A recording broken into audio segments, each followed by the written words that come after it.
அண்ணனும் தம்பியும் சேர்ந்து படத்தை ஸ்பாய்லர் பண்ணிட்டாங்க. அது ஆமாங்க, எல்லாரும் வந்து படம் வந்த அப்புறம் தான் வந்து அது இருக்கு இது இருக்குன்னு சொல்லி ஸ்பாய்லர் பண்ணுவாங்க. ஆனால் வெங்கட் பிரபுவும் பிரேம்ஜியும் வந்து இன்டர்வியூவில் அப்டேட் தரேன்னு சொல்லி ஃபுல்லாக ஸ்பாய்லர் பண்ணிட்டானுங்க. ஆனால் வந்து சில அப்டேட்லாம் கேட்க கொஞ்சம் நல்லா மாசாக தான் இருக்குது. என்னன்னு பார்த்தீங்கன்னா மங்காத்தா கனெக்ட் இருக்குது அப்படின்ற மாதிரி சொல்கிறாங்க. அதெல்லாம் வந்தால் கொஞ்சம் தலை வாய்ஸ்லாம் வந்தால் சும்மா மஜாவாக இருக்கும்.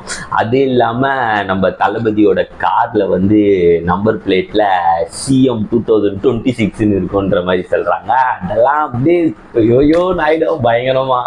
அதுக்கப்புறம் நம்ம சிஎஸ்கே விசஸ் எம்ஐ மேட்ச் நடக்கும், அதுல டோனி வருவாரு அப்படின்ற மாதிரி சொல்றாங்க. ஐயோ தளபதி டோனி தியேட்டர்ல, ஐயோ என்ன ஆக போதோ, காற்று கிளி தான். செப்டம்பர் 5 எப்படா வருவேன்.